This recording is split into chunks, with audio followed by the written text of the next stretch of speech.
Di saat sejumlah negara telah memasuki masa endemi COVID-19, Indonesia hingga saat ini masih berstatus pandemi. Kondisi perkembangan penyebaran penyakit COVID-19 di Indonesia ini masih memprihatinkan. Kendala sendiri ada pada penyebaran vaksinasi COVID-19 yang masih digalakan dan jumlah masyarakat yang sudah divaksinasi yang belum mencapai target. Juru bicara Satuan Tugas atau Satgas Penanganan COVID-19, Raisa Broto Asmoro mengatakan, setidaknya ada 5 indikator untuk mengukur kesiapan suatu negara beralih dari status pandemi menjadi endemi. Bahwa beberapa indikator suatu negara siap untuk masuk ke fase endemi adalah laju penurunan kasus harian harus kurang dari 5%, angka kasus aktif kurang dari 5%, lalu tingkat kematian sekitar 2% dan tingkat keterisian tempat tidur atau berkurang dari 5%, ujar Raisa Broto Asmoro dalam keterangan pers dikutip dari laman YouTube Sekretariat Presiden pada Kamis 27 Oktober 2022. Raisa Broto Asmoro juga mengingatkan bahwa kelima indikator tersebut harus dipenuhi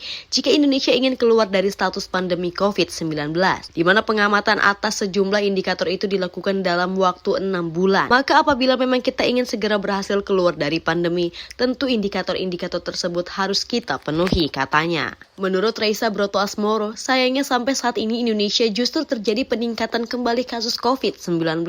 Raisa mengungkapkan hingga Rabu 26 Oktober 2022 dilaporkan telah terjadi kenaikan kasus konfirmasi COVID-19 harian secara nasional sebanyak 3.048 kasus. Jumlah tersebut mengalami peningkatan dari hari-hari sebelumnya, di mana pada tanggal 24 Oktober 2022 terjadi penambahan sebanyak 1.703 kasus dan pada 25 Oktober naik menjadi 3.008 kasus, kata Raisa Broto Asmoro. Namun, meski terjadi kenaikan kasus positif, tetapi angka kematian akibat COVID-19 mulai menurun. Menurutnya, tren case fatality rate dalam seminggu terakhir turun 0,14% dibandingkan pekan sebelumnya. Dan hingga kemarin jumlah kasus aktif atau orang yang sedang terinfeksi COVID-19 adalah sebanyak 21.481 orang. Artinya positivity rate mingguan meningkat menjadi 8,88%, kata Raisa Broto Asmoro. Meski situasinya masih terkendali, Raisa Broto Asmoro mengingatkan semua pihak tetap harus waspada.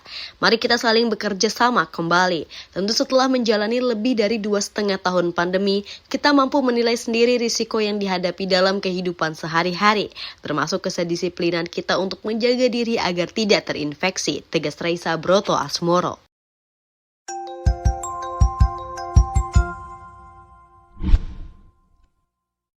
Jangan lupa like, komen, subscribe Suara Merdeka TV dan follow sosial media Suara Merdeka untuk update berita terbaru.